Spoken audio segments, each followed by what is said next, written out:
آج میں حضرت ابو بکر صدیق کی ایک صاحبزادی کا ذکر کرنے والا ہوں، حضرت اسماء بنت ابی بکر صدیق۔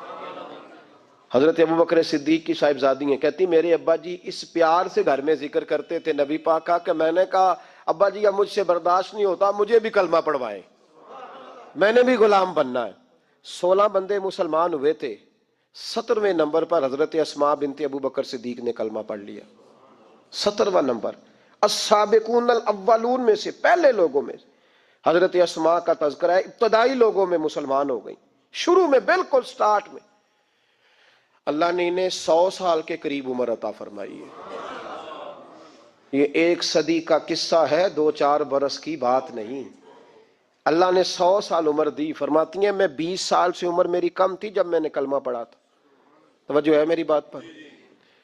صرف میدان میں نکلنے والے مجاہدوں نے دین کی تبلیغ نہیں کی، ان کو گھر کے اندر تیار کر کے بھیجنے والی ماؤں کا زیادہ حصہ ہے، ان کی بیوی کا زیادہ حصہ ہے، جس نے کہا تو دین کی نوکری کر، تیرے پچھلے فرائض میں دیکھ لوں گی، ان کا بھی بڑا کردار ہے۔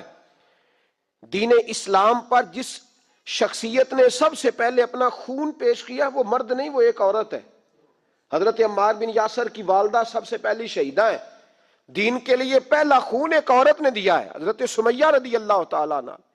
حضرت اسماء کہتی ہے میں ابھی 20 سال سے میری عمر کم تھی جب میں نے کلمہ پڑھا، اور میں نے اس عالم میں کلمہ نہیں پڑھا کہ جب دین پہ چلو گے تو موجیں لگ جائیں گی۔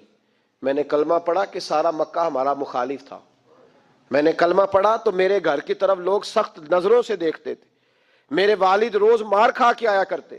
اس حالت میں جناب اسماء، یہ حضرت عائشہ صدیقہ سے 10 سال بڑی تھی عمر میں، ان کی والدہ اور ہیں اور جناب عائشہ کی والدہ اور ہیں، والدہ علیحدہ علیحدہ ہیں، لیکن حضرت صدیق اکبر کی دونوں صاحبزادیاں حضرت اسماء، یہ وہ خوبصورت اور پاک باز بی بی ہے کہ جب میرے محبوب پاک غار ثور میں ہجرت کے لیے تشریف لے گئے تو حضرت صدیق اکبر جب جانے لگے، حضرت اسماء کہتی ہیں میری اماں کو میرے والد نے طلاق دے دی تھی، چونکہ وہ کلمہ بھی نہیں پڑھتی تھیں اور زیادہ کچھ شدت رکھتی تھیں مشرکانہ معاملات میں۔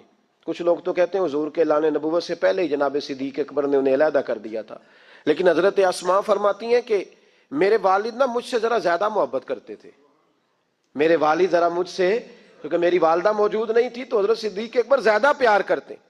لیکن حضرت اسماء کا یہ بھی کمال دیکھیں، بخاری شریف میں حدیث موجود ہے، حضرت اسماء کہتی ہیں میری مشرکہ ماں مجھ سے ملنے آئی کئی سالوں کے بعد، دروازے کے باہر آ کے اماں نے آواز دی اسماء تیری ماں آئی ہے، تو حضرت اسماء تیزی سے اٹھی، ماں ملی ہے نا کئی سالوں کے بعد، لیکن جا کے بغل گیر نہیں ہوئی، بلکہ اماں دروازے پہ تھی تو جناب اسماء نے اندر سے کنڈی لگا لی، دوڑ کے اٹھ کے کنڈی لگائی اور کہا جاؤ حضرت عائشہ صدیقہ کو میرا پیغام دو کہ محبوب سے پوچھ کے بتائیں کہ مشرکہ ماں آئی ہے، اگر نبی پاک کہیں گے تو اماں سے ملوں گی، اس لیے کہ میرا سارا کچھ میرے نبی سے وابستہ ہے، میرا سارا کچھ محبوب کے قدموں سے وابستہ ہے، حضور اجازت دیں گے، یہ بخاری مسلم میں موجود، پھر ملوں گی۔ تو حضرت اسماء کا جب پیغام گیا تو نبی پاک علیہ السلام نے فرمایا وہ مشرکہ ہے تو خود ہی اللہ اس سے پوچھ لے گا، اسماء سے کہو تمہاری تو ماں ہے نا، تم تو ملے نا، میرا ابا جی ظالم ہی بڑا ہے، حضرت جی آپ کو نہیں پتا بڑے ظالم ہیں، انہوں نے میرے ساتھ بڑی زیادتیاں کی ہیں۔ او بھائی، میرے محبوب سے بھی ایک صحابی نے کہا تھا یا رسول اللہ آپ کہتے ہیں والدین کی فرما برداری کرو، تو اگر والدین ظلم کریں، والدین اگر ظلم کریں، میرے محبوب کی زبان سے ایک حرف بھی کبھی فضول نہیں نکلا، بلکہ رب جب فرماتا تھا تو محبوب بولتے تھے۔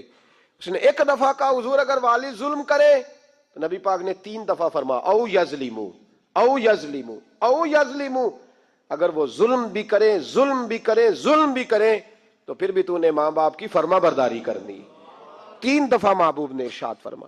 حضرت اسماء کہتی ہیں حضور نے فرمایا تیری تو والدہ ہے نا تو میل، پھر پیغام بھیجا، کہا یا رسول اللہ وہ کچھ تحفے بھی لائی ہیں، اگر اجازت ہو تو قبول کروں، فرمایا تیرے لیے اجازت ہے۔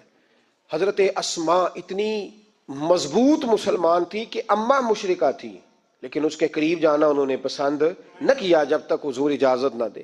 فرماتی ہیں جب میرے ابا جی ہجرت کے لیے جانے لگے نا غار ثور پہ تو میری ڈیوٹی لگا گئے، کہنے لگے بیٹی تو بڑی ہے، پیچھے ذرا خیال رکھنا۔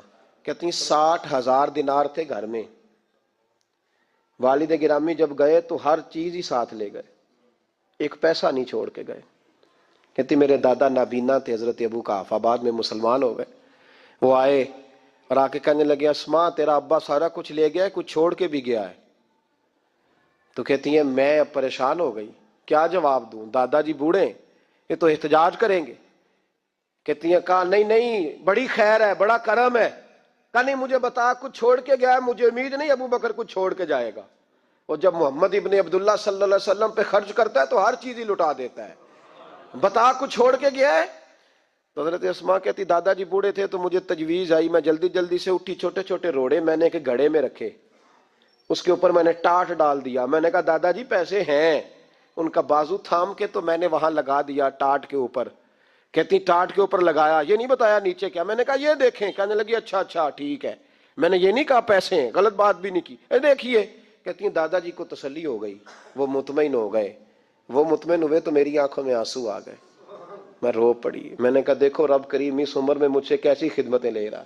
جوان بیٹی، یہ ہمارا ہنستا بستا شہر ہے اور سارے اپنے ہیں ہم آپس میں، لیکن کسی کی جوان بچی اس محلے دار سے جس کو وہ بچپن سے جانتی ہے، کونے میں جوان بچی 20-22 سال کی اگر ماچس لینی چلی جائے تو شور ہو جاتا ہے، وہ بیٹی نکل آئی ہے جی، ابا جی شام کو گھر آئے تو محلے دار غیبت کریں گے، بیٹی تیری جوان وہاں کھڑی تھی آج سبزی لینے آئی تھی ماچس لینے، ابا درا نکال لیتا ہے، بیٹی کیسے باہر چلی گئی؟ بھئی اپنا محلہ ہے، سارے اپنے لوگ ہیں، کیوں پھر بھی نہیں جا سکتی؟ کیسے گئی؟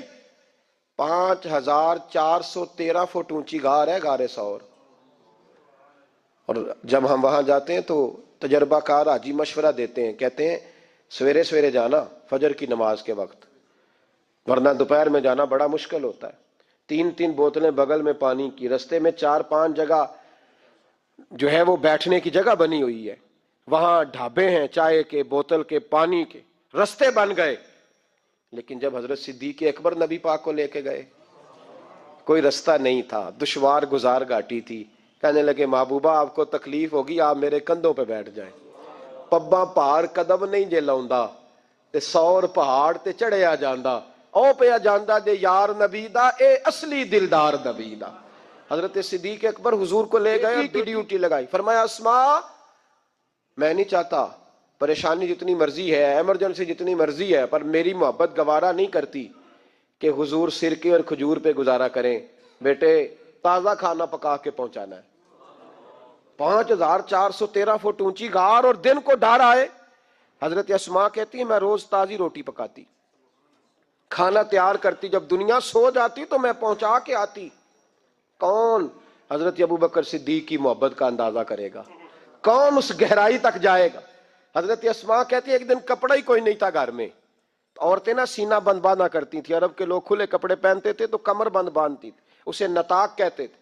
حضرت اسماء کہتی ہے میں نے اسے پھاڑا، آدھے میں روٹی باندھ لی اور آدھا میں نے کمر کے ساتھ باندھ لیا۔ جب لے کے گئی نا، یہ بخاری ہے، تو حضور نے دیکھا، حضرت ابو بکر نے دیکھا کہ بیٹے یہ تو سینہ بند ہے، کہا ابا جی آدھا وہاں ہے آدھا میں نے باندھا ہوا ہے۔ تو محبوب نے فرمایا تو ذات النطاقین ہے، تو 2 کمر بند والی ہے؟ فرماتی ہیں میرا نام ہی پڑ گیا اس سے، 2 کمر بند والی۔ حضرت اسماء روز کھانا پہنچاتی، محبت بڑے امتحان لیتی ہے۔ کہتی ہیں میں بڑے وقار والے گھر کی مالک تھی، میرے والد قبیلے کے سردار تھے، کاروبار کرتے تھے تو دولت بھی میں نے ہمیشہ دیکھی تھی، کسی کی طاقت نہیں تھی بری نظر سے دیکھ سکے۔ لیکن حضرت اسماء کہتی ہیں رب کریم نے ہم سے آزمائش لی۔ دوسرا دن تھا، حضور کو غار ثور میں گئے تو ابو جہل دروازے پہ آیا، بہت سارے کفار اس کے ساتھ تھے۔ او بھائی اس کیفیت کو ذرا سمجھ تو صحیح، اس انداز کو کبھی سمجھ تو صحیح، کس بات کی دشمنی لے رہے تھے؟ حضرت صدیق اکبر نے کس طرح کے امتحانات دیے؟ سارے کفار کٹھے ہو کے کہتی ہیں میرے دروازے پہ آ گئے، دستک دی، میں باہر آئی، ابو جہل کہنے لگا کہاں گیا ہے تیرا والد محمد ابن عبداللہ کو لے کے صلی اللہ تعالی علیہ وسلم، کہاں گئے؟ جناب اسماء کہتی ہیں اب میرے لیے بڑی مشکل ہو گئی، جھوٹ بولتی ہوں تو شریعت نہیں بچتی، سچ بتاتی ہوں تو وفا نہیں بچتی، کدھر جاؤں؟ کہتی ہیں پیروں میں زنجیریں ہیں، غلط بات کیسے کروں؟ اس نے پھر پوچھا، بولتی کیوں نہیں، کہاں گئے؟ میں خاموش تھی۔ تیسری بار پھر پوچھا، کہاں گئے ہیں وہ؟ جناب اسما کہتی ہیں میں نے فیصلہ کر لیا، شریعت بھی بچانی ہے، وفا بھی بچانی ہے، دونوں چیزیں بچیں گی۔ بولو کہاں ہے؟ یہاں تو لوگ مرد ہو کے دین کے لیے نہیں ڈٹتے، اور ایک منٹ کے لیے بھی عقیدے پر مسلک پر ڈٹنے کو تیار نہیں ہوتے۔ لوگ دیکھتے ہیں مجلس کس طرح کی، اس طرح کا رنگ اختیار کر لیتے ہیں۔ جناب اسما ڈٹ گئی، جناب صدیق اکبر کی صاحبزادی، اور کہتی ہیں ابو جہل نے جب کہا نا بتا کہاں ہے، فرماتی ہیں پتہ نہیں خدا نے مجھے کتنی قوت عطا فرمائی، میں بولی اور بول کے کہا میں ابو بکر صدیق کی بیٹی ہوں، میں جھوٹ نہیں بول سکتی۔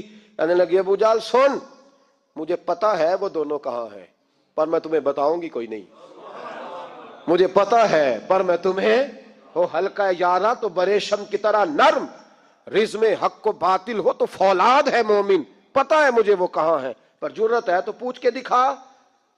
کہتی ہیں چونک تھا مکے کا اور میرا عزت والا گھرانہ تھا، اور ابو جہل نے بھرے بازار میں میرے منہ پہ تھپڑ مار دیا۔ کہتی ہیں میرے کان میں بالی تھی، نیچے پتھر تھا، میں اس کے اوپر گری تو میرا کان پھٹ گیا، لوگوں نے ابو جہل کو پکڑا لے گئے۔ فرماتی ہیں وہ آزمائش بھی میں نے دی، امتحان بھی دیا، پھر میں اندر آئی اور میں نے پھر اپنے اس بہتے ہوئے خون کو اپنے کپڑے کے ساتھ صاف کیا، منہ کو لپیٹا، اور پھر میں کھانا پکانے لگی۔ کہتی ہیں اسی طرح کھانا پکایا، اسی طرح تیاری کی۔ غار ثور پہ جو پہنچی تو ابو بکر صدیق نے لپٹا ہوا منہ دیکھا۔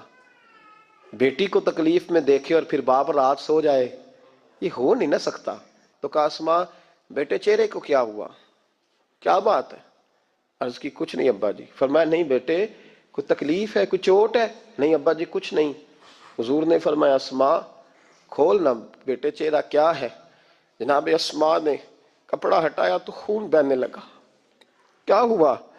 عرض کی حضور کچھ نہیں، ابو جہل آیا تھا، پوچھتا تھا، کیا بتاتی؟ جھوٹ بولتی تو شریعت میں اجازت نہیں تھی، بتا دیتی تو آپ کو تکلیف ہوتی۔ اس نے نا بڑے چوک میں تھپڑ مارا، میرا کان پھٹ گیا۔ حضور میں نے کچھ بتایا نہیں۔ نبی کریم سید عالم علیہ الصلوۃ والسلام کے ہاتھ اٹھے اور عجیب دعا دی حضور نے، کہا اللہ میں ابو بکر سے اور اس کے گھر سے راضی ہوں، تو بھی ان سے راضی ہو جا۔